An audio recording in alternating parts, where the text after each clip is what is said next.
lahir di Klaten pada tanggal 8 April 1960. Saat ini beliau mengemban amanah yang luar biasa, begitu banyaknya. Tapi luar biasa pula ketika beliau mampu menjaga amanah ini. Semakin sibuk, semakin seseorang akan mampu ya membawa setiap amanah yang Allah berikan. Ya, berikut adalah maktu dari Ali bin Abu Thalib. Masya Allah, para hadirin sekalian, beliau ya saat ini mengemban amanah sebagai wakil Ketua MPR RI. Beliau juga anggota DPR RI, Dapil DKI Jakarta II. Bahkan beliau juga sebagai wakil Ketua Majelis Syuro PKS. Beliau juga ketua dari Badan Wakaf Modern, ya, Badan Wakaf Pondok Modern Darussalam Gontor.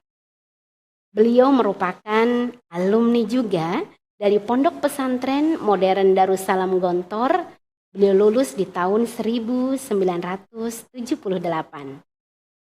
Subhanallah, S1 sampai dengan S3 beliau ternyata di Universitas Islam Madinah.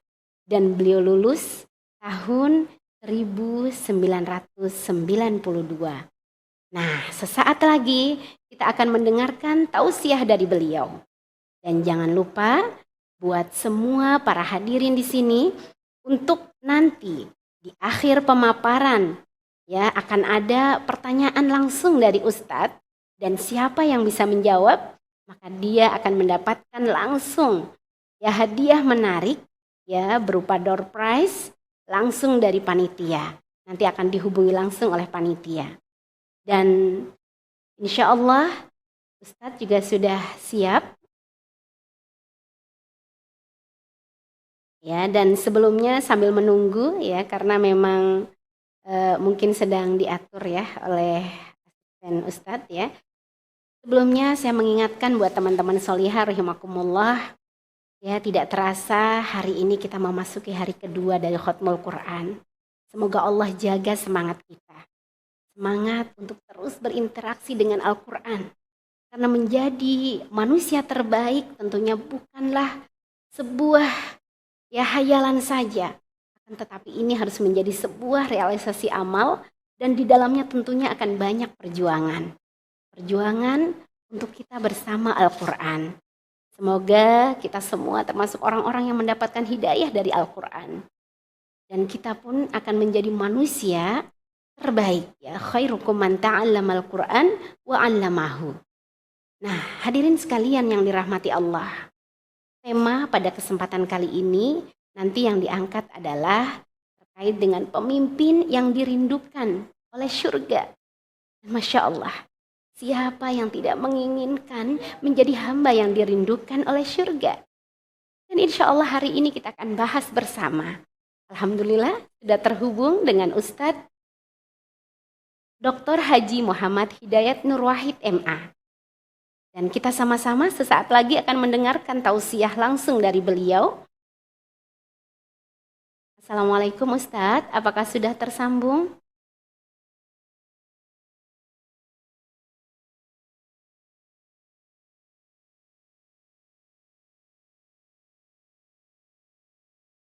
Cek.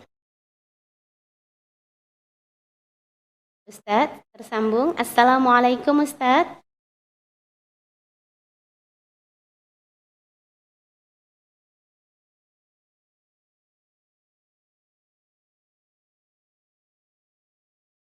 Mohon maaf para hadirin, kami sedang mencoba menghubungi Ustadz.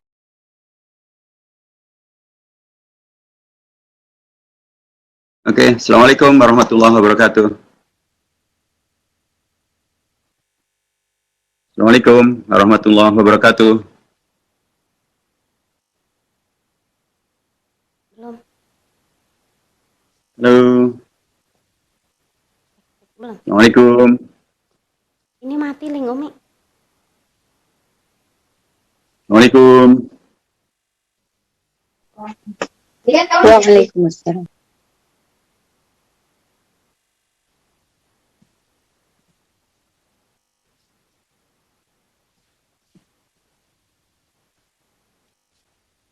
Assalamualaikum.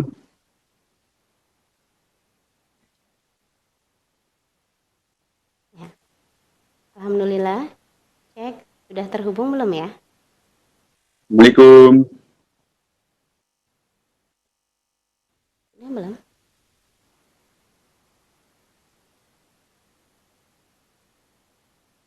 Assalamualaikum.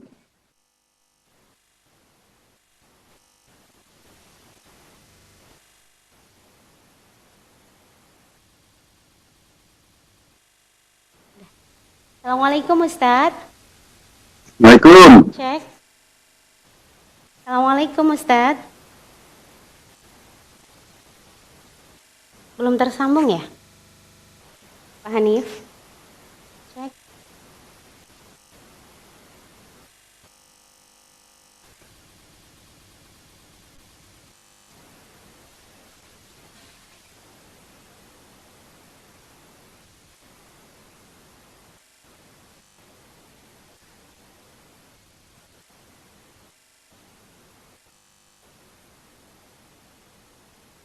Ya. Assalamualaikum Ustadz. Alhamdulillah. Ya, assalamualaikum warahmatullahi. Ya. Di sini nggak kedengeran. Tapi alhamdulillah Ustadz udah menjawab salam ya. Berarti udah ya. Ya, kami persilahkan Ustadz. Ya, silahkan untuk menyampaikan tausiahnya dengan tema pemimpin yang dirindukan oleh syurga. Tafadhol Ustadz. Baik. Assalamualaikum warahmatullahi wabarakatuh. Alhamdulillahilladzi anzala ala abdil kitaba wa lam yaj'al lahu 'iwajan qayyima. Alhamdulillahilladzi arsala rasulahu bil huda wa dinil haqqi yudhhirahu 'ala dini kullihi wa kafaa billahi shahida. Wa huwa alladzi ba'athahu mu'alliman wa mubasysyiran wa nadhira wa da'iyan ila Allahi bi idnihi wa sirajan munira. Asyhadu an la ilaha illallah wahdahu la syarikalah wa asyhadu anna sayyidana Muhammadan abduhu wa rasuluhu la nabiyya ba'dah. Hadirat calon karamin wal muhtaramin, para ustaz dan ustazah sekalian di lingkungan LTQ Iqra, Ustazah Ummu Rif'ah Hafizah jazakallahu khair, kemudian Ustazah Tri, Ustaz Izzuddin Abdul Majid, Ketua Yayasan Iqra, dan tentu Ustaz Mahfud Abdurrahman, Pembina Yayasan, dan seluruh para ustazah, para ustaz, para hafidh, para hafidhah, serta khatmul Quran yang semuanya dirahmati Allah Subhanahu wa taala. Alhamdulillahirabbil alamin. Berbahagia kita pada pagi siang hari ini bersama dengan antum semuanya yang Masya Allah, yang Rasulullah dahulu pernah menyampaikan, khairukum man ta'allamal Qur'ana wa 'allamahu. Orang yang terbaik, generasi yang terbaik adalah yang selalu punya kepedulian terhadap Al-Quran, mengkajinya maupun juga mengamalkannya maupun juga mengajarkannya. Pada siang hari ini saya diminta untuk menyampaikan kajian gitu ya tentang pemimpin yang dirindukan surga, tentu dalam konteks Al-Quran. Dan sekaligus juga di sana disebutkan tentang jadi yang dirindukan bagaimana, yang tidak dirindukan yang bagaimana. Tentu saja kalau kita membahas yang dirindukan, maka otomatis sifat-sifat yang balik daripada itu adalah sifat yang tidak dirindukan. Dan tentu saja para pemimpin yang pasti dirindukan oleh surga adalah para nabi dan para rasulnya Allah Subhanahu wa taala. Merekalah yang pasti dirindukan oleh surga, merekalah yang pasti akan dimasukkan oleh Allah ke surganya, karena mereka adalah para nabi dan para rasul. Sehingga saya akan merujuk dalam kajian ini terhadap bagaimana Al-Quran menyebutkan tentang para nabi dan para rasul dalam konteks kepemimpinan mereka. Dan itu pun juga sesungguhnya pernah diingatkan oleh Rasulullah SAW dalam salah satu hadis riwayat Imam Bukhari dan Muslim. Rasulullah pernah menyampaikan, kanat Banu Israil tasusuhumul anbiya. Banu Israel dulu dipimpin oleh para nabi. Kullama halaka nabiyyun khalafahu nabiyyun. Kalau nabi wafat, maka akan digantikan oleh nabi berikutnya sebagai pemimpin mereka. Dan Rasulullah menyampaikan, wa innahu la nabiyya ba'di. Adapun aku, kata Rasulullah, tidak ada nabi sesudahku, karena memang beliau adalah nabi yang terakhir. Lantas siapa pemimpinnya? Wasayakunu ba'di khulafa yakturun. Setelah aku, maka akan banyak khalifah-khalifah. Dan banyak para pemimpin yang ganti menggantikan, dan jumlah mereka bisa menjadi banyak. Jadi Rasulullah dalam hadis riwayat Imam Bukhari dan Muslim ini juga mengingatkan bahwa para nabilah dan para rasulullah yang adalah para pemimpin yang dulu memimpin Bani Israel maupun juga Rasulullah yang memimpin umatnya, dan merekalah teladan agung kita, merekalah yang secara spesifik tentu diabadikan namanya oleh Al-Quran, diabadikan kreasi dan dakwahnya, sifat-sifat perjuangannya, sehingga mereka menjadi hamba-hamba Allah yang utama yang dirindukan oleh surga Allah Subhanahu wa Ta'ala. Dan yang melawan mereka atau yang sifatnya bertentangan dengan mereka, perilakunya tidak sesuai dengan yang mereka ajarkan, perilakunya yang bahkan memusuhi yang mereka ajarkan, itulah pasti para pemimpin yang tidak dirindukan oleh surga Allah Subhanahu wa Ta'ala. Bila demikian, maka hadirin dan hadirat yang dirahmati Allah Subhanahu wa Ta'ala, para ulama membagi para nabi itu dalam 3 kategori besar. Kalau dari sisi menyampaikan risalah atau menyampaikan risalah dalam konteks yang meluas maupun dalam konteks yang terbatas, ada pembagian nabi dan rasul. Tapi kalau hubungannya dengan kepemimpinan, maka dan relasinya dengan umat dan hubungannya dengan kepemimpinan, maka dibagi dalam 2 atau 3 kategori. Kategori pertama adalah nabi yang abdan, yaitu para nabi yang berurusan dengan hamba-hamba Allah saja, tidak berurusan dengan kekuasaan. Dan disebut misalnya adalah Nabi Nuh dan Nabi Lut misalnya. Untuk banyak hal juga terkait dengan Nabi Ibrahim. Adapun nanti saya akan jelaskan satu-satu. Adapun yang terkait dengan Nabi yang malikan adalah Nabi yang kiprah kenabiannya sangat terkait dengan kekuasaan dan atau kekuasaan eksekutif, ada kekuasaan publik yang mereka miliki. Contohnya adalah Nabi Yusuf, dan kemudian Nabi Daud, dan kemudian Nabi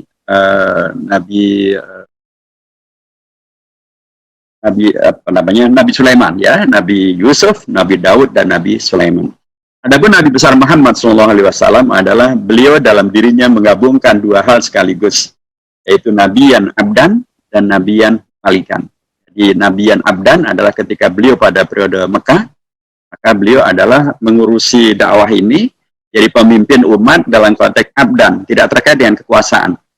Tapi ketika beliau hijrah ke Madinah, sesudah beliau hijrah ke Madinah, beliau kemudian dijadikan pemimpin umat, pemimpin bangsa dengan piagam Madinah, beliau menjadi nabiyan malikan. Jadi nabiyan abdan malikan. Jadi ada 3 kategori kepemimpinan yang dirindukan oleh surga dalam konteks kepemimpinan para nabi, yaitu para nabi yang memimpin umatnya dalam konteks keumatan saja, tidak terhubung dengan kekuasaan.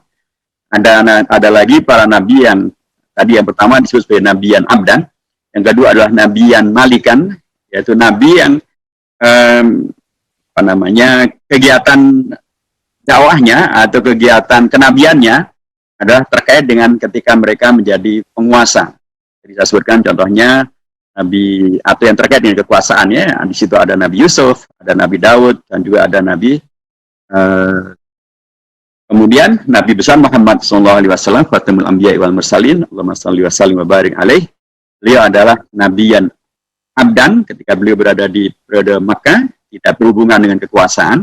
Tapi ketika beliau berada di periode Madinah, maka beliau terhubung dengan kekuasaan sehingga beliau Nabi yang jamaah dirahmati Allah Subhanahu wa Ta'ala, mari kita lihat bagaimana ciri-ciri daripada para nabi yang ada, para nabi yang dengan kepemimpinannya kemudian mereka dirindukan oleh surga Allah Subhanahu wa Ta'ala. Karena sekali lagi pastilah para nabi basyarun nabi jannah, pastilah mereka akan dimasukkan ke surga Allah Subhanahu wa Ta'ala, dan sangatlah kemudian surga menanti mereka, dan penantian surga terhadap mereka juga karena memang dakwah mereka, perilaku mereka adalah perilaku keteladanan yang memang sangat layak untuk kemudian menghantar mereka ke surga Allah Subhanahu wa Ta'ala. Dan dakwah mereka itu juga adalah banyak hal, adalah dakwah yang sangat manusiawi. Mari kita lihat. Kalau kita membaca tentang sirahnya Nabi, kita mulai misalnya dengan Nabi Nuh. Kita baca dalam surah Nuh misalnya, antum pasti sudah hafal dalam surah Nuh itu begitu luar biasa. Dari awal ayat hingga akhir ayat menandakan bagaimana beliau adalah seorang pemimpin yang begitu cinta dengan umatnya, cinta dengan bangsanya, cinta dengan warganya. Begitu luar biasa sampai dakwahnya pun juga ini da'autu qaumi lailan wa nahara. Kemudian pun juga didakwahkan juga dengan jihar, sampaikan secara terbuka. Tapi kemudian mereka juga dikatakan di sini, "Tsumma inni da'awtuhum jihara, tsumma inni a'lantu lahum wa asrartu lahum israra. Faqultu astaghfiru rabbakum innahu kana ghaffara yursilis samaa'a 'alaikum midrara wa yumdidkum bi amwali wa banina wa yaj'al lakum jannati wa yaj'al lakum anhara." Ila akhir surah gitu ya. Satu perilaku yang menandakan bagaimana pemimpin yang dicintai oleh surga, sebagaimana pemimpin yang betul-betul mencintai umatnya. Itu rupa mencintainya sampai dakwah beliau pun berbilang ratusan tahun, sampai dakwah beliau pun beliau lakukan secara terbuka, secara tertutup, beliau sampaikan secara apa adanya, dan bahkan ketika umatnya tetap menolak, beliau tetap mengajak mereka untuk istighfar gitu ya. Dan beliau juga tidak meninggalkan putranya, beliau tidak membiarkan putranya untuk kemudian bersama dengan mereka-mereka yang dalam tanda kutip tidak menerima dakwah beliau. Dalam surah Hud ayat yang ke-42 kan beliau menegaskan, waqala Nuhun ya wa nada Nuh ibnahu ya bunayyar kam ma'ana wala takum minal kafir. Jadi beliau begitu cinta kepada umatnya, berdakwah kepada mereka, tapi istri beliau karena ikut-ikutan dengan mereka yang melakukan kejahatan itu, maka mereka yang melakukan kejahatan tidaklah kemudian diselamatkan oleh Allah Subhanahu wa taala. Tetapi Nabi Lut sendiri menginginkan agar semuanya tetap selamat. Menginginkan agar ya, keluarganya selamat, tapi juga menginginkan agar bangsanya selamat. Tapi ketika kemudian mereka tidak mau selamat, ya itulah jadi pilihan mereka yang kemudian mereka harus mengambil risiko daripada pilihan mereka itu sendiri. Nah, ini adalah satu contoh ya, contoh yang lain tentang bagaimana Nabi yang abdan, pemimpin yang adalah Nabi, pemimpin yang kaitannya dengan umat, tapi tidak terkait dengan kekuasaan secara langsung. Dari Nabi Nuh dan juga Nabi Lut. Kita akan lihat lagi misalnya Nabi yang lain yang kemudian oleh Al-Quran disebut sebagai uswah juga. Dalam Al-Quran hanya ada dua ungkapan tentang uswah. Satu adalah untuk Nabi Muhammad SAW di dalam surah Al-Ahzab. Dan satu lagi yang terkait dengan Nabi Ibrahim ketika Al-Quran menegaskan, "Qad kana lakum uswatun hasanatun fi Ibrahim walladzina ma'ahu idz qalu liqaumihim inna bura'a'u minkum wa mimma ta'buduna min dunillahi kafarna bikum wa bada bainana wa bainakumul adawatu wal baghdha'u abadan hatta tu'minu billahi wahdah illa qaula Ibrahim li abihi la astaghfiranna laka wa ma amliku laka minallahi min syai' Rabbana 'alaika tawakkalna wa ilaika anabna wa ilaika sir." Dalam surah Al-Mumtahanah ayat yang keempat ini, Allah menyampaikan kepada kita tentang salah satu daripada keteladanan yang Allah rekomendasikan, yaitu terhadap Nabi Ibrahim. Dan Nabi Ibrahim ini kita mengetahui bagaimana kiprah beliau ya, bagaimana beliau dakwah dengan umatnya, bagaimana beliau berdialog dengan umatnya dengan masalah sembahan-sembahan mereka, patung-patung itu gitu ya. Bagaimana beliau juga kemudian menyiapkan anak beliau Nabi Ibrahim, bagaimana beliau juga menyiapkan keluarga beliau di Mekah, dan kemudian terjadilah peristiwa Zam-Zam gitu ya. Bagaimana beliau kemudian pun juga di sini dalam konteks ini adalah bagaimana beliau juga sangat berharap agar ayahnya pun juga mengikuti apa yang beliau dakwahkan. Tapi ketika kemudian ayahnya tidak mengikuti, belum terkutip, ya beliau tetap mencoba untuk memohonkan ampun kepada Allah, tapi Allah yang maha menentukan pada akhirnya. Jamaah sekalian dirahmati Allah SWT, dari sisi Nabi Ibrahim kita akan mendapatkan bagaimana sekali lagi keteladanan itu Allah tegaskan terkait dengan Nabi Ibrahim, terkait dengan bagaimana dakwah beliau, bagaimana perjuangan beliau, bagaimana rasionalitas yang beliau bangun, dialog, debat, pembuktian, bagaimana beliau juga kemudian menyayangi keluarganya, menyayangi anaknya, bagaimana beliau kemudian menghadirkan sunnah terkait dengan udhiyah, bagaimana beliau kemudian pun juga mohon kepada Allah agar ayah beliau juga mendapatkan ampunan dari Allah Subhanahu wa taala. Ini juga satu fakta yang lain bagaimana Al-Qur'an menyampaikan kepada kita tentang pemimpin yang adalah para nabi yang adalah keteladanan juga bagi kita. Karena tadi misalnya terkait dengan Nabi Nuh, terkait dengan Nabi Lut, dan terkait dengan Nabi Ibrahim sekalipun yang ditegaskan adalah qad kanat lakum fi Ibrahim, qad kanat lakum uswatun hasanatun fi Ibrahim.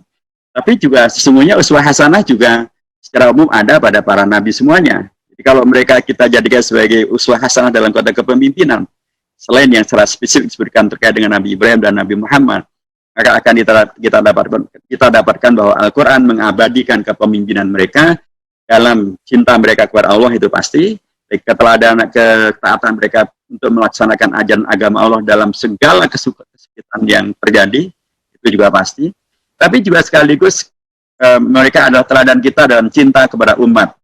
Ya, didakwahkan, begitu banyak cara yang mereka lakukan untuk berdakwah, begitu banyak metodologi yang mereka bergunakan untuk berdakwah, baik itu yang dilakukan Nabi Ibrahim, yaitu yang dilakukan Nabi Lut, yaitu yang dilakukan Nabi Nuh. Tapi juga sekaligus mereka mendapatkan tantangan yang demikian luar biasa, ya, dan atau tidak semuanya mau mengikuti beliau. Dan sebagiannya adalah orang-orang yang sangat dekat dengan beliau. Dalam konteks Nabi Nuh, yang tidak mengikuti beliau adalah anaknya beliau. Dalam konteks Nabi Lut, yang tidak mengikuti beliau adalah istri beliau. Dalam konteks Nabi Ibrahim, yang tidak mengikuti beliau adalah ayah beliau. Tapi beliau tidak kehilangan cinta kepada mereka. Beliau tetap mendoakan mereka, beliau tetap mengajak mereka, beliau tetap dalam tanda kutip menjaga namanya ukhuwah basyariahnya gitu. Ukhuwah basyariahnya tetap dijaga, mengajak mereka, mengingatkan mereka, mendoakan mereka. Sekalipun pada akhirnya tetaplah Allah yang Maha menentukan wajib nanti akan diterima. Tapi kata kunci yang saya katakan adalah bahwa para nabi yang tidak terkait dengan kekuasaan ini pun tetaplah adalah teladan dalam hal berjuang, dalam hal melaksanakan ajaran Allah, dalam hal memperjuangkan syariah Allah, dalam hal mengajak umat untuk mengikuti ajaran Allah Subhanahu wa taala dengan cara-cara yang sangat argumentatif, dengan cara-cara yang sangat bijak, dengan cara-cara yang sangat dialogis juga gitu ya. Tapi sekaligus mereka juga para nabi yang memberikan keteladanan tentang melibatkan anak dan keluarganya untuk kemudian bisa membawa kepada kemaslahatan bagi mereka, hidayah bagi mereka supaya masuk surganya nanti bisa bersama-sama. Tetapi juga sekaligus mereka juga memberikan fakta tentang bahwa dakwah itu ya begitu, yang mendapatkan hidayah dari Allah, jadi tidak semuanya innaka lan tahdi man ahbabta walakinna Allah yahdi man yasha, begitu Al-Qur'an menegaskan bahwa hidayah itu adalah ya hak prerogatif Allah, tapi yang dipentingkan adalah bagaimana usaha itu tetap dilakukan. Itu para nabi yang adalah para penguasa, tapi para nabi yang manusia yang kemudian melaksanakan tugas dan risalah kenabiannya, memimpin umatnya, mencintai bangsanya, mencintai umatnya, berdakwah begitu luar biasa, melaksanakan perintah Allah demikian sangat sabar dan sangat tekun, tapi sekaligus juga memberikan kepada kita salah satu daripada tantangannya. Ada saja pihak yang tidak setuju dan tidak mendukung, bisa jadi dari keluarga, ya adalah bisa jadi istri, bisa jadi anak, bisa juga. Itu kalau kita melihatnya dari para nabi yang adalah para nabiyan abdan. Nah, kita lihat lagi dalam kategori yang lain adalah nabiyan malikan. Para nabi yang kiprahnya disebut dalam konteks Al-Quran ketika terkait dengan masalah kekuasaan. Saya kita lihat misalnya dalam konteks Nabi Yusuf. Dalam surah Yusuf ayat yang ke-55, Allah mengabadikan bagaimana Nabi Yusuf menyampaikan ungkapan qala ja'alni ala khazainil ardi inni hafidhun alim. Dan kita tahu bahwa Nabi Yusuf adalah seorang nabi yang kiprah kenabiannya juga dimulai dengan penegasan Al-Quran ketika disampaikan di sana tentang mimpi melihat ida asyara kaukaban wasyamsa wal qamar, ada 11 benda langit, ada matahari dan ada matahari, ada bulan dan ada bintang gitu ya. Artinya para ulama tafsir kemudian menyebutkan bahwa itu adalah tafsir, itu adalah isyarat ataupun makna tentang ayahnya, tentang saudaranya, yang semuanya kemudian menegaskan kembali bahwa dan nanti akan antum semua pasti membaca dalam surah Yusuf bagaimana kisah daripada Nabi Yakub, kemudian ayah beliau dan kemudian saudara-saudara beliau, bagaimana mereka kemudian masuk ke istana, bagaimana mereka ngerjain beliau, hingga kemudian beliau ditemu oleh Yaltaqithu ba'dis sayyarah, kemudian bawa ke istana Fir'aun, dan bagaimana kemudian beliau tumbuh kembang menjadi anak muda yang kemudian dipercaya, dan kemudian beliau menyampaikan ij'alni ala khazain ardh, di mana beliau kemudian memberikan nasihat pada Raja Fir'aun untuk menyelamatkan negara dari 7 tahun paceklik dengan mempersiapkan 7 tahun panen untuk kemudian bisa dijadikan sebagai bahan untuk mengatasi paceklik dan atau kondisi musibah yang terjadi pada negara. Ini ada satu fakta tentang bagaimana kepemimpinan itu juga bisa dimintakan. Karena pemimpin yang dirindukan oleh surga dalam konteks ini adalah pemimpin yang terkait dengan kekuasaan, dan dalam konteks Nabi Yusuf, kekuasaan beliau adalah sebagai menteri, ya, bukan penguasa tertinggi sebagai raja. Jadi penguasa menteri yang kemudian membantu bangsa, membantu rakyat, membantu negara, menyelamatkan mereka, berani tampil untuk kemudian meminta ataupun mengkampanyekan diri gitu ya, untuk mendapatkan amanah, yang dengan amanah itu maka beliau berperan untuk menyelamatkan bangsa, menyelamatkan negara, menyelamatkan umat, menyelamatkan rakyat. Itu adalah Nabi Yusuf alaihissalam. Jadi kepemimpinan dalam konteks Al-Quran yang kemudian juga dirindukan oleh surga adalah kepemimpinan gaya Nabi Yusuf.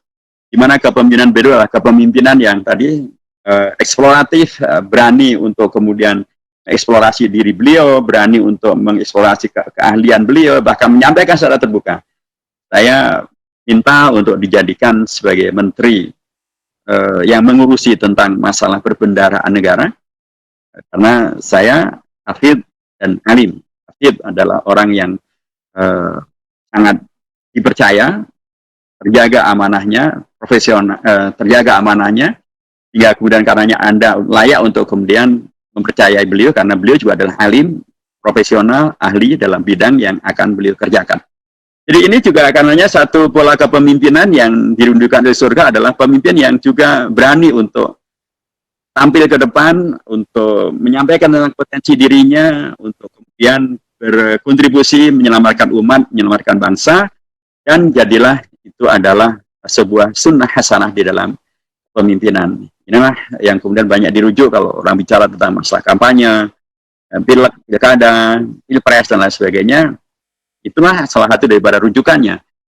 Tapi tentu memang harus juga diuji apakah hafidun alim betul atau hanya pencitraan saja gitu. Tapi kalau hafidun alim ya memang sangat selayaknya lah bila kemudian dipilih menjadi pemimpin supaya bangsa dan negara bisa selamat seperti yang dilakukan oleh Nabi Yusuf alaihissalam. Jadi dalam konteks kepemimpinan yang dicontohkan oleh Nabi Yusuf adalah tidak apa-apa bila memang seseorang itu meyakini tentang keahlian dirinya, dan memang keahlian itu tulus dia persembahkan untuk kemaslahatan yang lebih besar, untuk umatnya, untuk bangsanya, diperbolehkan untuk kemudian mengacu dan meminta untuk menyampaikan, untuk mendapatkan amanah tersebut.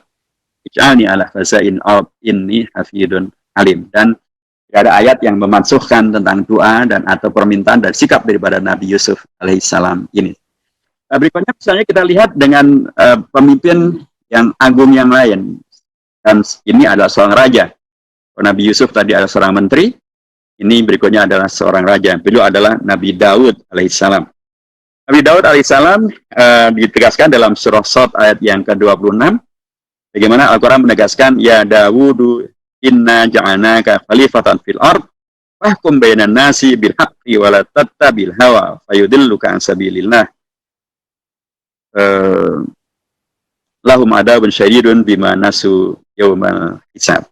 Jadi Allah menegaskan tentang Nabi Daud yang secara spesifik disebut sebagai inna ja'alnaka khalifatan fil ard ahkum bainan nasi bil haqq wa la tattabil hawa fayudilluka an sabilillah. Jadi Nabi Daud adalah seorang nabi yang kepemimpinannya, kalau kita lihat nanti di dalam surah Baqarah bagaimana beliau kemudian dengan Daud dan kemudian dengan Jalut, kemudian mereka berjihad memenangkan Bani Israel dan memenangkan menjadi pemimpin, jadi raja.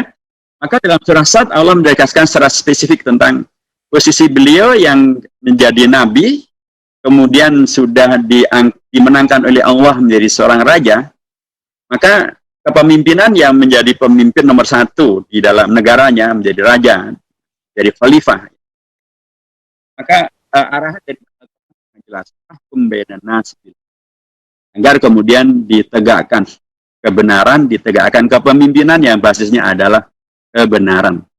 Wala tattabil hawa, dan tidak mengikuti hawa nafsu. Ayudillaka an sabilillah. Karena kalau itu yang terjadi, hukum yang ditegakkan tidak yang benar, yang diikuti bukan hukum yang benar, tapi yang diikuti adalah hawa nafsu, maka akan terjadilah kesesatan, dan kalau kesesatan itu kemudian dilakukan oleh para pemimpin, maka itu adalah kesesatan yang sangat dahsyat, merusak sendi-sendi bernegara. Kalau zallatul alim, zallatul alam, kalau seorang pemimpin agama tergelincir saja, dunia akan tergelincir.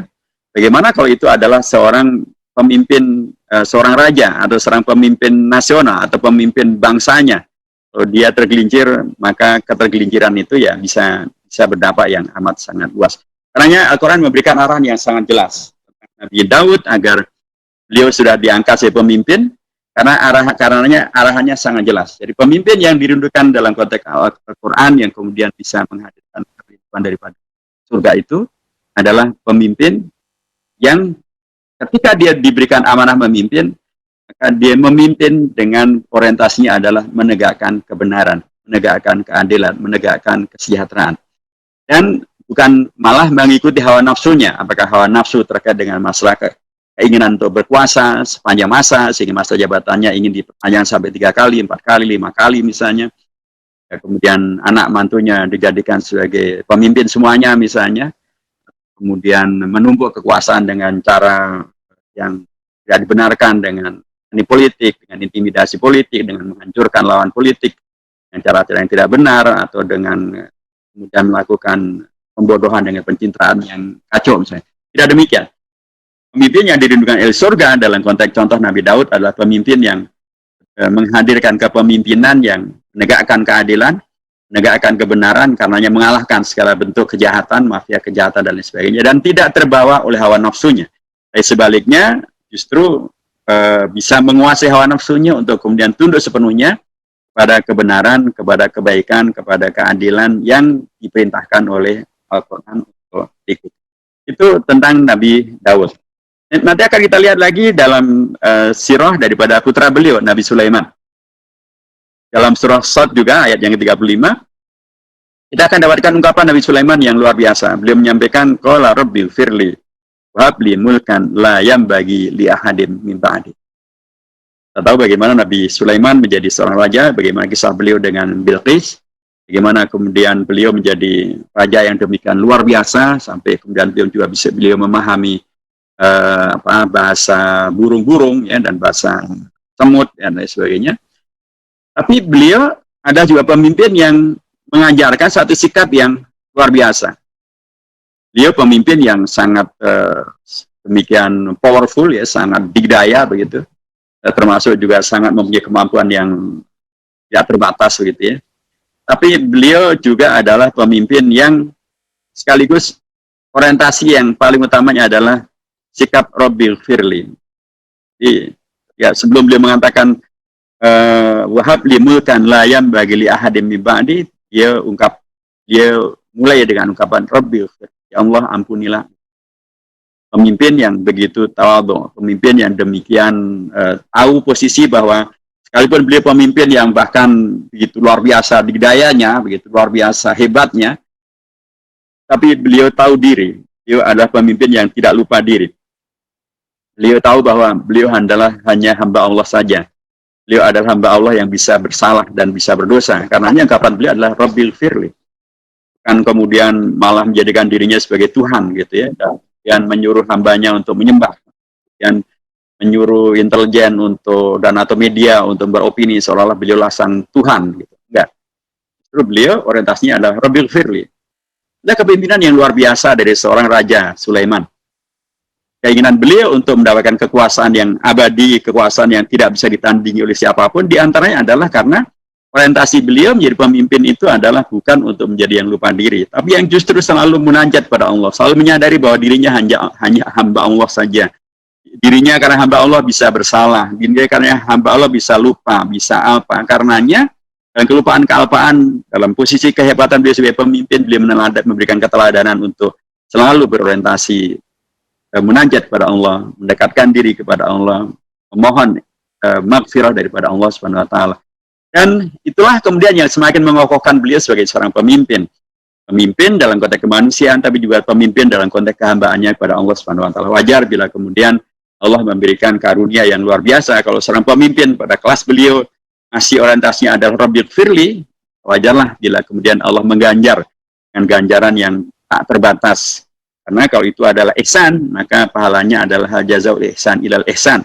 Dan kalau ihsan Allah diberikan para pemimpin yang sehebat sekelas Nabi Sulaiman, wajar bila kemudian mulkan tadi itu la yambaghi li ahadin min ba'di, tidak ada yang kemudian bisa mendekati kekuasaan sebagaimana yang telah diberikan kepada Nabi Sulaiman. Karena kita belum pernah mendengar ya sampai sekarang misalnya pemimpin Uni Eropa bisa memahami tentang bahasa semut misalnya, kan tidak.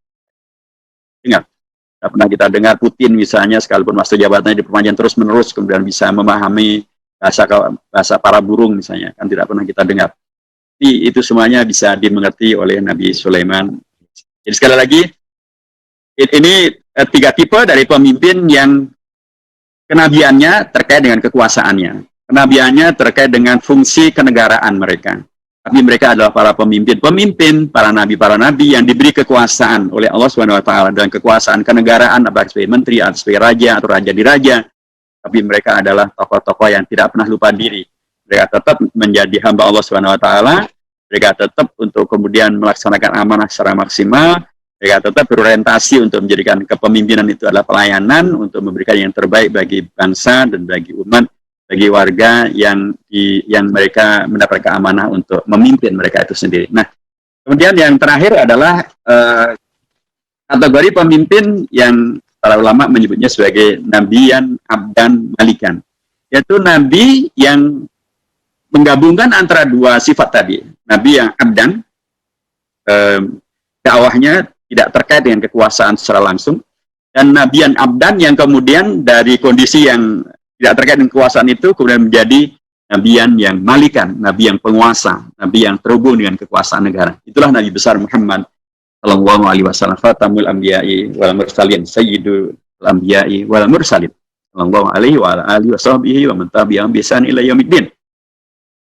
Nah, terkait dengan Nabi Muhammad SAW, itu akan kita dapatkan dalam surah Taubah ayat yang ke-128. Bagaimana Allah sudah mengenalkan beliau kepada kita semuanya, akan mengenalkan beliau untuk dikenal oleh para Yahud, para ahom dan atau para petinggi daripada agama Yahudi. Dalam surah At-Taubah ayat yang ke-128, Allah menegaskan, laqad ja'akum rasulun min anfusikum azizun 'alaihi ma 'anittum harisun 'alaikum bil mu'minina raufur rahim. Itulah Nabi Muhammad sallallahu alaihi wasallam. Seorang nabi yang memberikan kepada kita tentang pentingnya latar belakang juga dipentingkan. Ya, laqad ja'akum rasulun min anfusikum.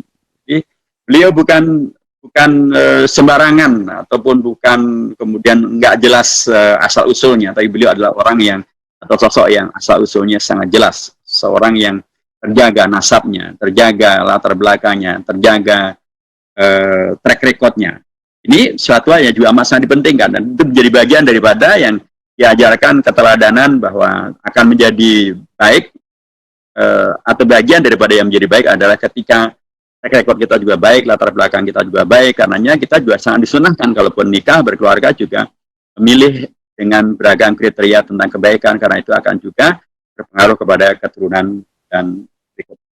Laqad rasulun min anfusikum azizun 'alaihi ma 'anittum. Seorang tokoh yang selalu empatik gitu ya, selalu memikirkan tentang keberatan, kesulitan daripada umat untuk kemudian dihadirkan solusi. Harisun 'alaikum. Seorang yang terus selalu mencoba untuk mencari solusi terhadap permasalahan-permasalahan yang ada di umat, menghadirkan kemaslahatan bagi umat. Bil mu'minina raufun rahim. Dia adalah seorang yang penuh dengan kasih dan sayang kepada umat.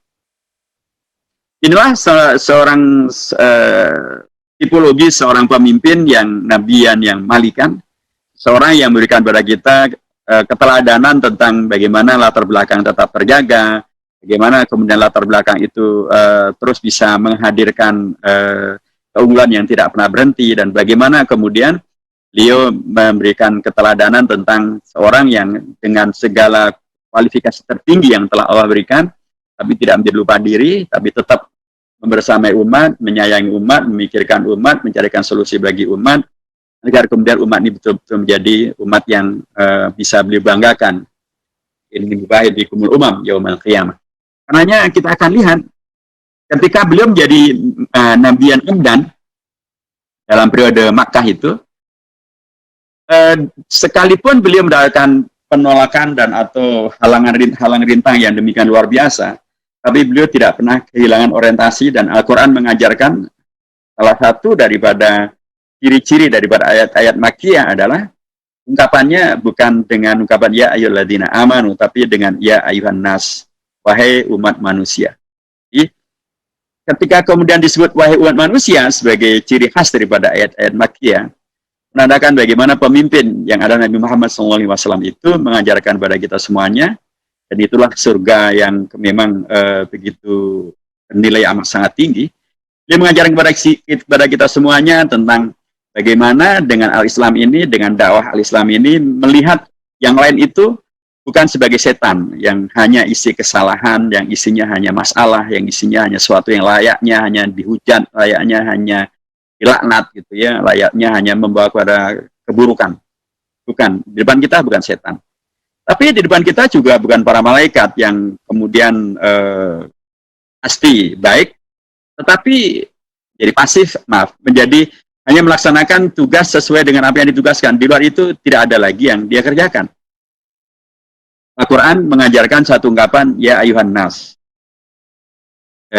Komunitas beliau, masyarakat beliau adalah yang belum Islam pun, yang kafir sekalipun, yang musyrik sekalipun, mereka adalah manusia. Pemimpin memang sangat seharusnya menyapa warganya dengan sapaan yang memanusiakan manusia, yang menghormati, yang empatik, yang bisa menghadirkan simpati, yang kemudian bisa membawa kepada solusi bersama-sama keluar daripada problema yang sedang dihadapi secara bersama-sama dalam konteks umat. Dan Rasulullah demikian luar biasa, ya ayuhan nas. Itulah yang beliau sampaikan. Bahkan ketika beliau, kita tahu bagaimana beliau dilakukan tindakan yang sangat tidak manusiawi, ya. Bagaimana beliau diembargo, sampai kemudian terjadilah peristiwa Amr Hazan, beliau wafat, paman beliau wafat, dan kemudian sahabat-sahabat beliau semuanya diisolasi. Ya. Dalam kondisi yang demikian sangat berat ini, kemudian beliau hijrah ke Taif untuk mendapatkan alternatif solusi bagi permasalahan yang ada. Syukur-syukur mendapatkan dukungan dari masyarakat Taif. Islam. Kita tahu kan bagaimana kemudian yang terjadi justru masyarakat Taif, bahkan anak-anaknya pun juga melakukan tindakan yang sangat jahat gitu ya. Mereka meludahi, mereka melempari batu, mereka membuat pernyataan-pernyataan yang amat sangat tidak pantas, tapi itu yang terjadi. Bahkan kemudian kita tahu bagaimana malaikat penjaga gunung yang sangat keram ya, dan mereka bahkan minta izin kepada Nabi Muhammad untuk menghukum mereka penjahat-penjahat di Taif itu. Coba ya, apa kata Nabi Muhammad? La bal uhib an yakhruja min indihim qauman yu'minuna billah Allahumma di qaumi fa innahum la ya'lamun. Dia menolak dan beliau mengatakan justru yang beliau inginkan agar dari mereka nanti akan muncul umat-umat yang beriman, dan mereka sekarang melakukan ini sekarang seperti ini adalah karena mereka tidak mengerti, karena ya Allah berikanlah hidayah kepada mereka. Luar biasa. Beliau sebagai seorang nabi dalam konteks yang abdan, beliau begitu empati kepada bangsanya, sekalipun mereka melakukan penolakan demikian luar biasa. Tapi apalagi beliau pastilah sangat empati kepada umatnya, sahabat-sahabat beliau yang demikian luar biasa, mencintai beliau sampai kemudian bisa bersamai beliau dalam posisi diembargo oleh orang musyrikin Quraisy sampai 3 tahun itu. Pada periode ketika beliau berada di Mekah, beliau memberikan keteladanan tentang bagaimana memimpin dengan kegigihan berdakwah, kegigihan, tapi sekaligus juga dengan keistiqomahannya yang luar biasa. Kita tahu bagaimana dalam sabab itu daripada surah Al-Kafirun. Ya il kafirun la abudu ma ta'budun ila akhir as-sur. Bagaimana mereka orang-orang musyrikin Quraisy mencoba untuk membuat Rasulullah dalam tanda kutip dakwahnya tidak lagi istiqomah. Atau dakwahnya bisa mereka pelencengkan, dakwahnya bisa mengikuti maunya orang-orang musyrikin Quraisy. Dan mereka kemudian memberikan alternatif kan. Kalau Anda dengan dakwah ini menginginkan untuk menjadi raja, sudahlah, tinggalkan dakwah ini, kami jadikan Anda sebagai raja. Tapi tinggalkan dakwah ini. Kalau Anda menginginkan dengan dakwah ini untuk mendapatkan kekayaan yang terbanyak, kami jadikan Anda orang yang paling kaya. Tapi setelah itu, hentikan dakwah ini. Kalau Anda dengan dakwah ini menginginkan untuk menjadi sangat populer dan bisa mendapatkan wanita yang paling cantik untuk Anda nikahi, maka sudah, zawajnaka. Kami akan menikahkan Anda dengan wanita yang paling cantik di Mekah, tapi setelah itu tinggalkan dakwah ini. Sebuah tawaran yang tentu menggiurkan gitu ya, dan kalau kita lihat banyak kondisi sekarang ini, banyak yang kemudian akan tergelincir dengan tawaran ini. Tapi Rasulullah tidak. Dan bahkan kabarnya sangat populer, wallahi law wadaw syamsa fi yamini wal qamaru fi yasari ala an atruka hadzal amr lan atrukahu abadan. Kalaupun mereka kemudian sampai begitu luar biasa menaruh matahari di sisi kananku dan bulan di sisi pundak sisi kiriku agar aku meninggalkan dakwah ini, dan atrukahu abadan, aku tidak akan pernah meninggalkan dakwah ini selamanya. Akum dinukum waliyadin. Itulah. Jadi ada ajaran tentang toleransi untuk tidak kemudian memaksakan orang lain mengikuti agama kita, tapi juga ada penegasan tentang toleransi juga adalah jangan kami juga disuruh ikut-ikutan dengan agama mereka. Lakum dinukum waliyadin. Tawaran-tawaran yang sangat menggiurkan itu bagi seorang pemimpin yang nabiyan, yang abdan, Nabi Muhammad SAW, tidak akan membuat beliau menjadi goyah. Inilah pemimpin yang oleh Al-Quran menyebutnya sebagai Al-Quran al-Fi Rasulullah SAW. Inilah sebagian daripada uswah hasanah itu. Bagaimana kepemimpinan tetap bisa istiqomah, toleransi tetap bisa dilakukan, tetapi keistiqomahan tetap bisa dimunculkan, dan dengan cara itu maka seluruh yang ada di dunia ini, apakah namanya kekuasaan, apakah namanya harta, apakah namanya wanita, apakah namanya tahta, adalah hal yang kemudian membuat beliau bisa tergelincirkan. Bahkan ketika beliau sudah kemudian diselamatkan oleh Allah dan umatnya dari segala macam budaya dunia yang menggoda semacam itu, dan kemudian Allah menghibur beliau dengan Isra dan Mi'raj, maka beliau juga lagi-lagi pemimpin yang tidak lupa diri. Beliau bukan pemimpin yang kemudian tidak mementingkan umatnya, hanya mementingkan diri sendiri saja. Mari kita lihat dalam peristiwa Isra dan Mi'raj.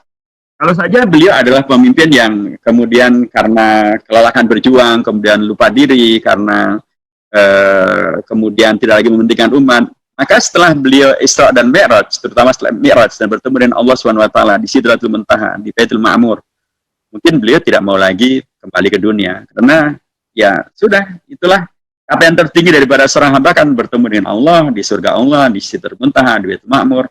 Itu semuanya sudah terjadi dengan Rasulullah dalam peristiwa Isra dan Mi'raj. Lantas buat apa kembali ke dunia?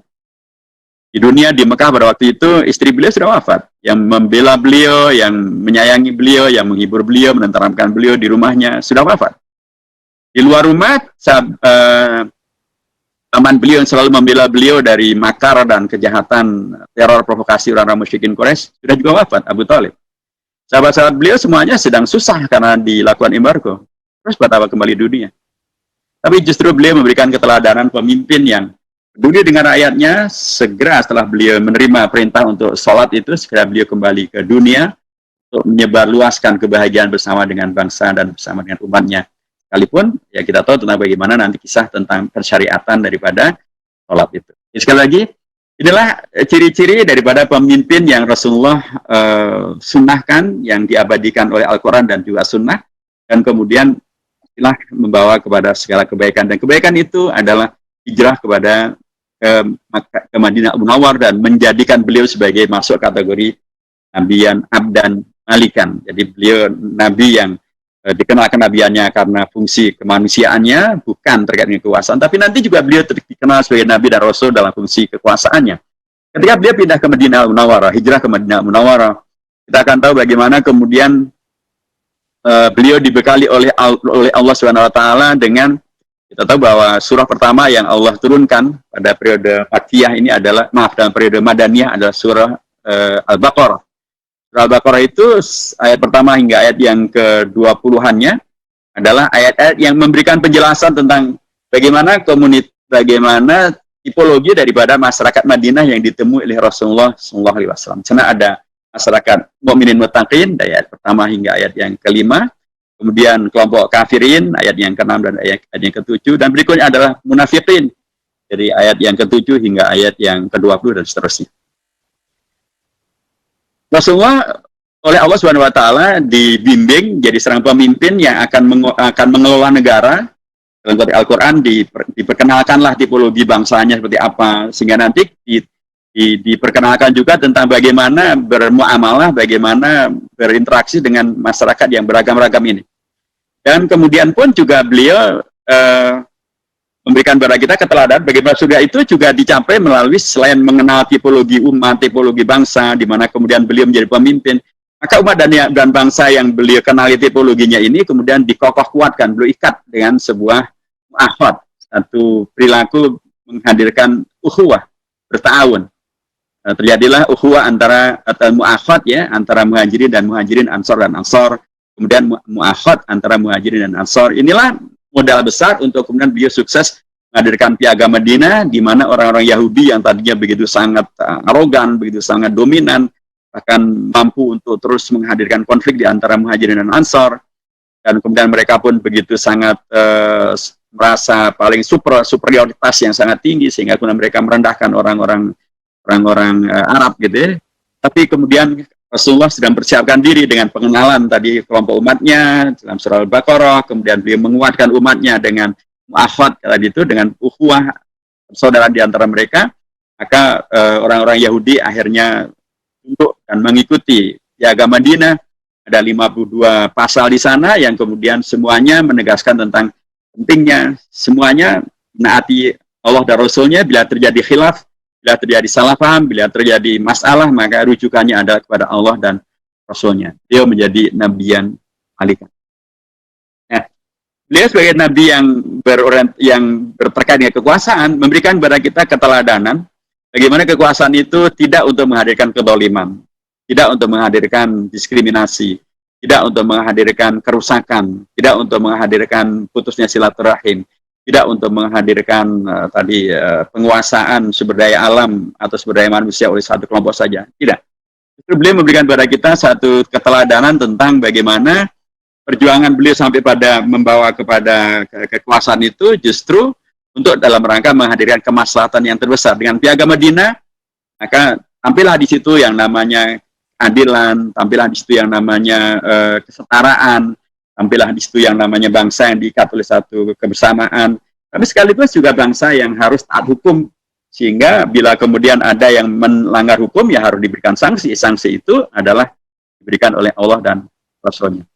Keteladanan pemimpin yang dirindukan oleh surga adalah keteladanan atau pemimpin yang tadi kepemimpinannya menghadirkan ukhuwah, kepemimpinannya menghadirkan kuwah, kekuatan, kepemimpinannya menghadirkan bangsa dan negara yang taat hukum, bangsa dan negara yang saling melindungi, saling kuat menguatkan, bangsa dan negara yang kemudian ya dalam tanda kutip memberikan keteladanan tentang hukum yang bisa dilaksanakan. Itu terkait dengan Piagam Madinah.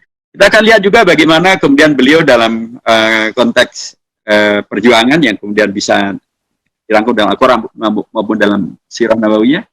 Bagaimana beliau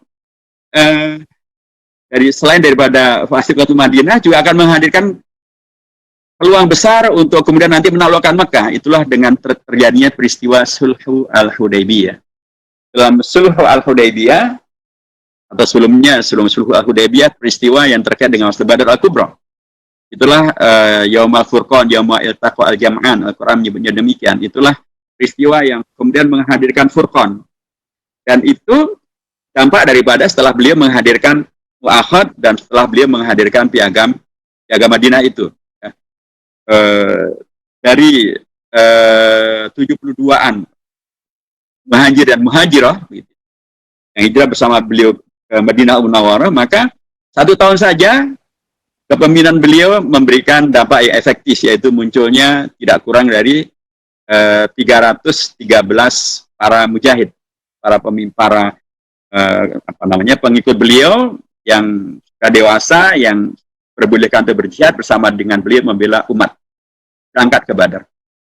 Dan kita tahu bagaimana kemudian beliau menghadirkan kemenangan, dan kemenangan di Badar pun juga memberikan keteladanan bagaimana beliau tetap memperlakukan umatnya, termasuk sahabat-sahabatnya dari Ansor, dengan perilaku yang sangat luar biasa.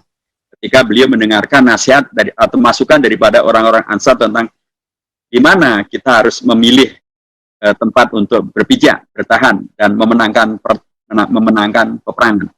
Itulah bagian daripada prinsip tentang realisasi daripada wasyawirhum fil amrum syura bainahum. Jadi beliau pemimpin yang kemudian setelah berhasil mengokohkan umat ya dalam muakhadnya, piagam Madinahnya, kemudian dengan syuronya, maka dengan syuro itu beliau pun bisa memilih tempat yang paling tepat untuk mempertahankan diri dan untuk menyerang atau untuk menahan serangan daripada musyrikin Quraisy dan kemudian memenangkan jihad di Badar.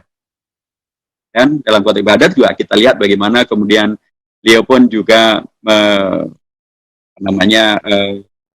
mempertimbangkan tentang sikap Abu Bakar dan sikap daripada Umar Ibn Khattab terkait dengan bagaimana menyikapi tawanan daripada musyrikin Quraisy. Kalau maunya Umar Ibn Khattab kan dipotong lehernya, dihabisi saja semuanya, karena mereka adalah para penjahat. Abu Bakar Siddiq justru mengusulkan agar mereka diambil manfaat ilmu dan peradaban mereka, supaya mereka mengajarkan tentang baca dan tulis kepada para sahabat Rasulullah. Dan itulah yang dipilih oleh Rasulullah SAW. Luar biasa. Kepemimpinan yang dirindukan di surga adalah kepemimpinan yang orientasinya bukan mendengar suara pribadi, tapi bermusyawarah dan kemudian berani mengambil pendapat yang terbaik. Tadi dari Ansor, di posisi mana yang terbaik harus kita ambil. Tadi dari Abu Bakar As-Siddiq mengambil posisi untuk kemudian dari tawanan orang-orang musyrikin Quraisy itu untuk tidak dihabisi, tapi untuk menghadirkan maslahat yang terbesar.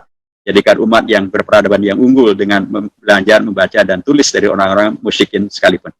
Kita akan lihat tentang bagaimana Sulhu Al-Hudaybiyah juga demikian. Fathu Makkah juga demikian. Bagaimana Rasulullah mengajarkan kepada kita kepemimpinan yang begitu sangat empatik, begitu amat sangat bertanggung jawab, begitu amat sangat solutif, begitu amat sangat menghormati yang lain, bahkan bila itu adalah orang-orang musyrik sekalipun, orang-orang non-Islam sekalipun.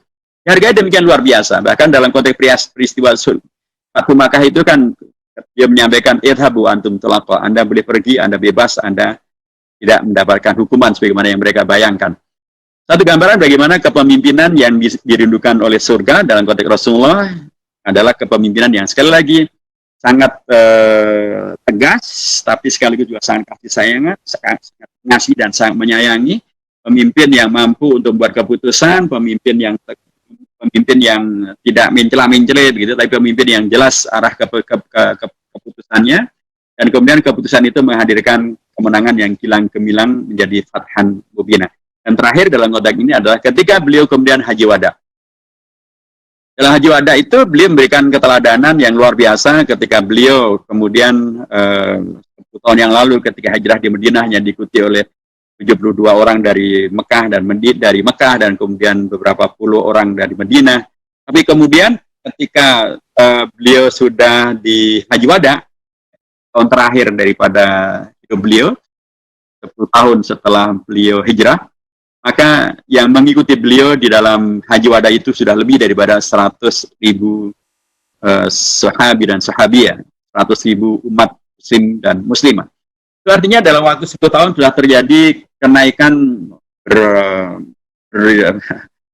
luar biasa amat sangat besar, dari 72-an katakanlah 140 orang begitu ya, menjadi lebih daripada 100.000 orang, kenaikan yang sangat-sangat spektakuler.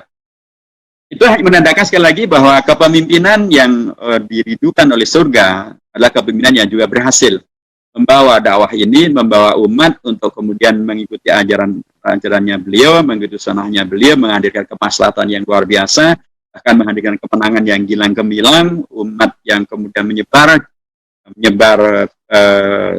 posisinya, menyebar fungsinya, menyebar manfaatnya, tapi juga sekaligus umat yang kemudian bisa melanjutkan dakwah beliau, menyebarkannya sampai ke Iqra, sampai ke kita semuanya di abad yang ke-21, saya di abad yang Ya.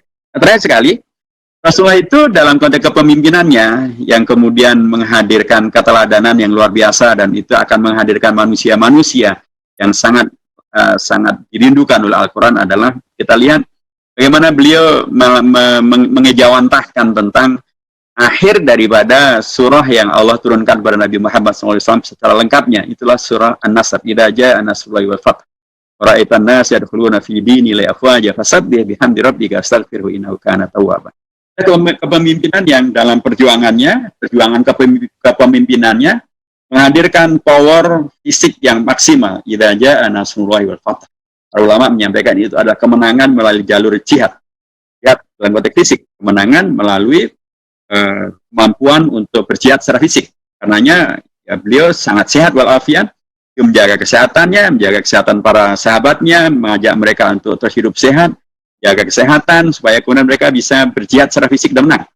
Karena memang kalau kita sakit-sakitan dan apalagi tidak mempunyai kemampuan untuk berjihad secara fisik, berjuang secara fisik, dan kemudian kita ya, tadi karena sakit-sakitan misalnya, entah karena COVID-19 maupun yang lain-lainnya, ya tentu ya kita akan lebih banyak didoakan, kita mungkin akan dijenguk ya. Tapi kalau untuk kemudian kita turun ke lapangan berjihad secara fisik, apalagi melawan dinginnya malam, panasnya matahari dan lain sebagainya, kesulitan yang ada di lapangan, tentu tidak mungkin.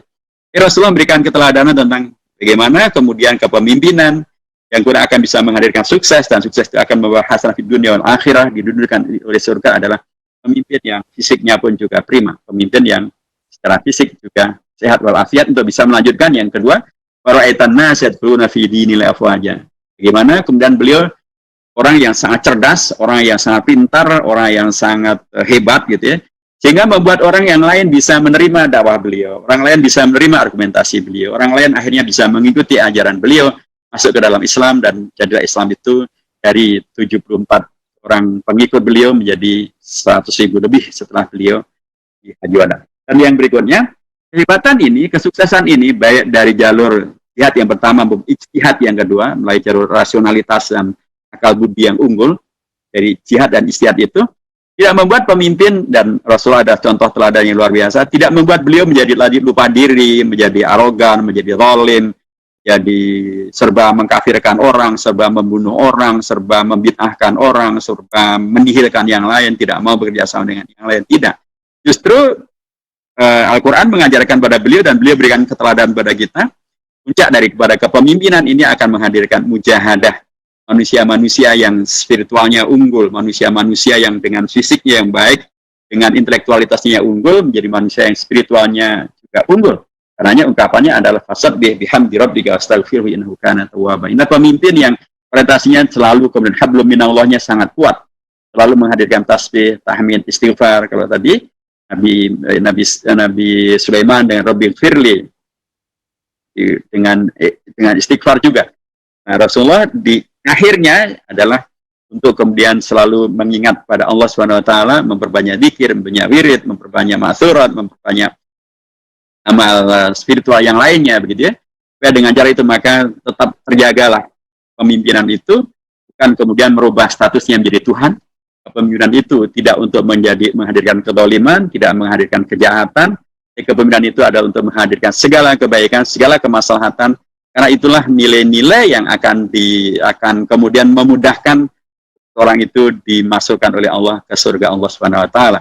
Dan maka dengan posisi semacam itu tidak aneh, dan itulah salah satu daripada sunnahnya beliau, kepemimpinan yang sangat dirindukan oleh surga adalah kepemimpinan dari pihak yang selalu mengingat untuk mengajak orang lain berada dalam kebaikan. Karenanya ungkapan terakhir beliau sebelum beliau wafat adalah ummati, ummati, ummati. Kata beliau mengingat dan mempedulikan umatnya. Dan itu adalah salah satu daripada warisan kepemimpinan atau corak kepemimpinan yang diwariskan oleh Rasulullah kepada kita semuanya. Supaya sekali lagi nilai-nilai tadi yang semuanya menjadi ajarannya Rasulullah, yang semuanya tidak dimansuhkan oleh Al-Quran itu, semuanya adalah nilai-nilai yang membawa kepada bisa diulanginya, bisa dilaksanakannya kepemimpinan ini. Dan ya saya merasakan ya betapa Allah begitu luar biasa mengarahkan dan atau kemudian membimbing ya. Ketika dulu misalnya saya menjadi ketua MPR, waktu itu akan melantik Pak SBY menjadi menjadi presiden. Tentu itu adalah sejarah ya bagi kita, ada yang kemudian berada dalam posisi melantik presiden. Sementara kan ya kurikulumnya belum ada, ya. Kaderisasinya ada, trainingnya juga belum ada. Tapi ya begitulah takdir Allah. Kemudian dengan doa antum semuanya, saya terpilih menjadi ketua MPR. Nah, pada waktu itu saya harus memimpin sidang paripurna MPR untuk melantik Pak SBY sebagai presiden tahun 2004. Ini adalah masa yang sangat krusial karena saat itu masa jabatan Bu Megawati sudah selesai, Presiden Megawati sudah selesai dan harus hadir presiden yang baru, SBY. Maka kalau sampai pelantikan itu gagal, akan kacau balau lah Indonesia. Padahal tadi saya tidak dibekali satu kurikulum, juga tidak ada training gitu ya, tapi ya sudahlah dengan sepenuhnya meyakini tentang Allah Subhanahu wa taala yang membimbing kita semuanya dengan Al-Qur'annya dan Al-Qur'an yang kita baca, beragam nilai-nilai keteladanan dari para nabi, para rasul, dari kisah-kisah Al-Qur'an yang kemudian karena itu adalah bagian daripada yang kita baca setiap harinya, kita tadaburi, kita telaah, sehingga dia menjadi sesuatu yang kemudian terinternalisasi, masuk begitu ya. Ya ketika kemudian saya memimpin sahabat MPR untuk melantik presiden pada waktu itu, sudah terbayang memang kehebohan dan keriuhannya, karena kita tahu waktu itu kan rekan-rekan dari PDIP masih sangat dalam tanda kutip belum menerima kekalahan Bu Megawati, belum menerima kekalahan PDIP gitu ya, sehingga ada cap jempol darah dan lain sebagainya. Terbayang bagaimana kondisi pelantikan presiden dalam posisi semacam itu. Tapi sudahlah, bismillah, Allah dengan doa daripada kiadah kita, para ustadz kita, dari antum semuanya, pelantikan presiden dilakukan dan Pak SBY yang tadinya juga sangat meminta untuk bisa berpidato, saya sampaikan pada beliau, Pak Presiden, kondisinya tidak memungkinkan Pak Presiden untuk pidato di depan sidang paripurna MPR karena kondisinya memang semacam itu, dan memang itu bukan wajib Pak Presiden. Saya di pesantren dulu diajarkan sebuah kaidah bahwa yang wajib tidak boleh dikalahkan oleh yang sunnah. Pidato presiden itu sifatnya adalah sunnah, tapi sukses melantik presiden sifatnya adalah wajib. Maka Pak Presiden, saya berharap Pak Presiden tidak pidato di sidang paripurna MPR, karena itu tidak wajib, tidak sunnah, agar tidak menggagalkan yang wajib, yaitu pelantikan presiden. Apalagi kan Bapak Presiden tidak dipilih oleh rakyat. Maaf, Pak Presiden kan dipilihnya oleh rakyat, tidak dipilih oleh anggota MPR, sehingga tidak ada kewajiban untuk pidato di depan MPR. Nanti Bapak Presiden pidato saja di Istana Negara, di depan rakyat secara langsung, melalui TV, melalui radio live, begitu, dan Bapak Presiden boleh berpidato sepanjang-panjangnya tanpa ada satupun orang yang bisa melakukan interupsi. Kalau di sini, di MPR, akan terlalu banyak yang akan melakukan interupsi. Alhamdulillah, beliau bisa memahami itu, yang kemudian pelantikan presiden bisa berjalan dengan lancar, dengan baik, tanpa ada hambatan apapun, sehingga pergantian pimpinan pada hari itu bisa terlaksana, sehingga ketika negara ini palunya ada di tangan Presiden PKS pada waktu itu, Alhamdulillah, Indonesia selamat. Begitulah yang saya pahami dari bagaimana Al-Quran ya mengajarkan kepada kita tentang kepemimpinan, bagaimana kemudian para nabi menghadirkan perilaku memimpin yang beragam-ragam bentuknya, beragam-ragam kondisinya, sampai ada yang kemudian ayahnya tidak ikut, ada yang istrinya tidak ikut, ada yang anaknya tidak ikut, ada yang kemudian bahkan mendapatkan perilaku yang sangat jahat dari masyarakatnya. Tapi ada juga yang kemudian dengan kekuasaannya, kemudian mereka bisa menghadirkan maslahat yang luar biasa banyak bagi umat, Nabi Yusuf, Nabi Daud, Nabi Sulaiman, dan bagaimana Rasulullah, teladan agung kita, memberikan keteladanan yang luar biasa. Bagaimana kepemimpinan itu hadir dan kemudian bisa melaksanakan amanah dengan maksimal, dan bahkan bisa melanggengkan dakwah ini sampai kita pada hari ini, dan itulah bagian-bagian daripada amal soleh yang luar biasa yang mereka telah patrikan dan mereka ajarkan, dan pastilah karenanya mereka dirindukan oleh Allah, oleh surganya Allah Subhanahu wa taala. Dan yang tidak dirindukan ya yang sebalik daripada itu, sebalik daripada yang dilakukan oleh para nabi, itulah kepemimpinan yang tidak dirindukan oleh surga Allah Subhanahu wa taala. Jazakumullah khairan, dan mudah-mudahan Allah selalu menjadikan kita semuanya sebagai hamba-hambanya yang bisa meneladani para kepemimpinan daripada para nabi dan para rasul itu, sebagai nabiyan abdan maupun nabiyan malikan maupun nabiyan abdan. Dengan cara itu maka kita dijaga oleh Allah istiqomah dalam iman dan Islam sampai akhir hayat kita semuanya, dan dengan Al-Quran maka kita betul-betul akan mendapatkan fadilah barokah daripada Al-Quran, syafaat daripada Rasulullah SAW, menjadi hamba-hamba Allah yang paling tinggi posisinya di surga, karena paling banyak yang kita baca, paling banyak yang kita hafalkan, paling banyak yang kita amalkan. Dan itu yang sangat dipentingkan kita amalkan dengan cara yang baik dan benar. Karenanya Rasulullah juga memberikan kepada kita satu pengajaran sesungguhnya, sekalipun beliau ada Nabi Al-Ummi, tapi beliau ada Nabi yang sangat faham dengan Al-Quran yang beliau baca.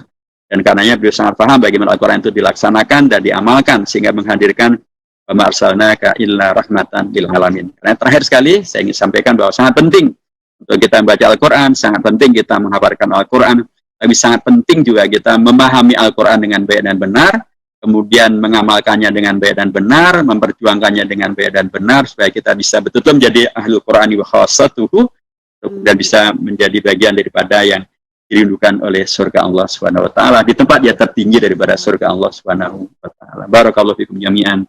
Assalamualaikum warahmatullahi wabarakatuh. Waalaikumsalam warahmatullahi wabarakatuh. Masya Allah Ustadz, tabarakallah, ilmunya luar biasa, luas sekali dan langsung teraplikasi dalam amal ya Ustadz ya. Ketika dengan amanah-amanah yang Allah berikan ya kepada Ustadz ya. Masya Allah. Ustadz, ini biar lebih interaktif, kita itu punya door prize nih Ustadz buat para pemirsa di sini. Dan satu kehormatan ketika Ustadz boleh memberikan satu pertanyaan buat para hadirin di sini. Jadi kita mengetahui nih sebenarnya mereka fokus nggak sih ketika mengikuti tausiah Ustadz ini ya. Masya Allah. Karena luar biasa ini. Baik, tadi saya sampaikan tentang salah satu dari Nabi yang masuk kategori Nabiyan Abdan, yaitu Nabi Daud. Yang saya sebutkan tentang perintah Al-Quran terhadap Nabi Daud ketika beliau menjadi pemimpin. Coba bacakanlah ayat itu dan berada di surah apa, di ayat yang keberapa? Iya, siap. Jangan lupa nanti yang mau menjawab tulis nama ya, nomor HP ya, dan juga sekaligus jawabannya. Mohon maaf Ustadz, kita itu nggak bisa membacakan karena yang menyimak itu dia pakainya langsung YouTube Ustadz. Jadi nggak pakai Zoom. Jadi cukup nanti nama surat aja cukup nggak Ustadz? Boleh, oke, baik. Nama surah juga boleh. Nama surah dan ayatnya ya. Oke, nama surat dan ayatnya. Dan jangan lupa kepada para peserta untuk menulis sekali lagi nama, nomor HP, dan juga jawabannya. Nanti akan langsung dijawab ya oleh panitia, siapa saja yang duluan nih yang dapat masuk ya dari pertanyaan ini. Alhamdulillah. Jazakumullah khair Ustadz, Masya Allah. Tabarakallah ilmunya. Dan mudah-mudahan Ustadz sehat selalu ya Ustadz ya. Insyaallah, jazakumullah khair, amin. Dakwahnya juga tentunya lebih dahsyat, tapi Allah juga sudah mempersiapkan ya. Semua yang terbaik juga buat Ustadz insya Allah. Dan selalu memberikan keteladanan juga kepada kami ya sebagai abdan malikan juga nih Ustadz. Ya bukan hanya ini ya apa istilahnya, bukan seorang dai yang abdan. Yang abdan, betul Ustadz. Ya, okay. Alhamdulillah. Dan boleh saya juga mau memberikan pertanyaan juga buat teman-teman di sini Ustadz. Ya, silakan. Karena kami mempersiapkan door prize itu ada 3 sebenarnya. Kalau amanah dari panitia, 1 dari Ustadz, 2 dari saya pembawa acara. Boleh. Tapi gimana kalau mau Ustadz aja 3-3-nya, apa dari saya pembawa acara Ustadz? Baik, mungkin saya 1 lagi aja ya, nanti yang 1 dari boleh. 2 lagi juga nggak apa-apa Ustadz. Tafadhol Ustadz. Baik, tadi nabiyan malikan adalah Nabi Daud ya, dan Nabi Muhammad SAW masuk dalam kategori nabiyan abdan malikan gitu.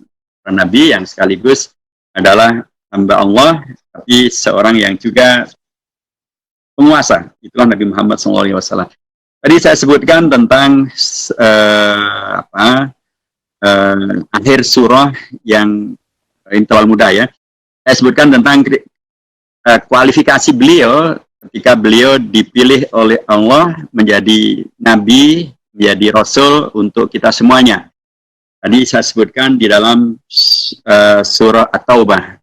Saya sebutkan ayat yang keberapa dari surah At-Taubah yang di mana Allah menegaskan tentang diri Nabi Muhammad adalah laqad ja'akum rasulun min anfusikum azizun 'alaihi ma anittum harisun 'alaikum bil mu'minina raufur rahim. Itu berada di surah At-Taubah ayat yang keberapa?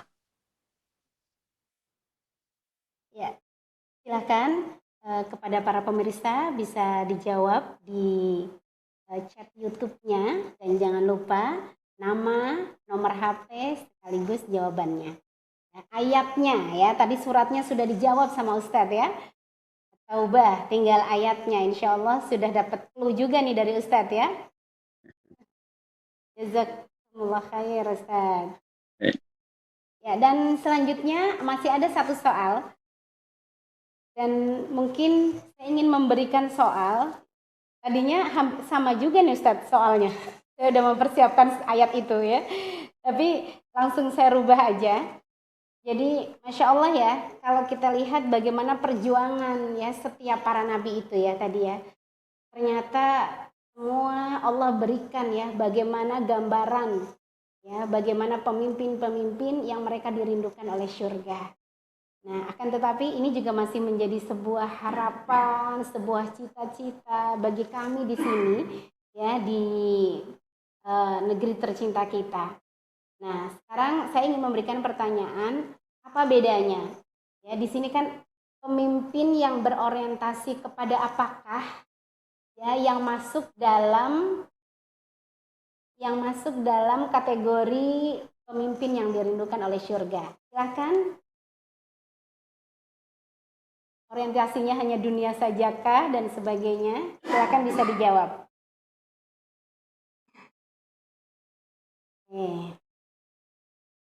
Alhamdulillah. Ustaz, ini jazakumullah khairan katsiran untuk waktunya, luar biasa, ini sebuah kehormatan ketika Ustadz ridho ya menghentikan seluruh waktunya untuk kami. Ya, dan Masya Allah kami merasa bangga dan sangat memiliki Ustadz sebagai sosok pemimpin ya buat kami yang telah memberikan kontribusi yang tidak sedikit ya untuk dakwah di pemerintahan ya di negeri kita tentunya. Dan mudah-mudahan semua kedudukan yang menjadi amanah Allah ya yang diberikan kepada Ustadz semua menjadi bagian dari pintu surga untuk Ustadz ya. Amin. Amin. Ya Rabb, jazakumullah khair. Sehat-sehat ya Ustadz. Amin. Jazakumullah khair. Soleh, solihah, Masya Allah. Tapi Ustadz punya cucu belum ya? Belum. Inaya sama Nuna belum. Kita sabar dan kita percaya dengan qada dan qadar Allah saja. Allahu Akbar, luar biasa. Insya Allah segera ya Ustadz ya, keberkahan. Amin ya Rabb. Luar biasa, insya Allah akan lahir generasi-generasi terbaik tentunya dari pribadi hebat seperti Ustadz tentunya. Amin. Nah, baik, kalau gitu saya boleh pamit? Oke, monggo. Jazakumullah khair. Barakallahu fikum jami'an. Wallahu ma'akum wa lan yatirakum a'malakum. Dengan bantu kami, atau para ustadz kita, para kiai kita yang sekarang ini sebagian juga sedang diberikan karunia gitu ya. Dan Ustadz Musli istri beliau wafat pada pagi hari ini, mohon didoakan juga untuk beliau, doakan juga untuk semua dakwah kita dan para kiai kita dan semuanya, umat kita supaya betul-betul mendapatkan syafaat daripada Rasulullah, dibimbing oleh Al-Quran dan menjadi pihak yang selalu juga dirindukan oleh surga Allah SWT. Barakallahu fikum jami'an. Saya mohon pamit. Assalamualaikum warahmatullahi wabarakatuh.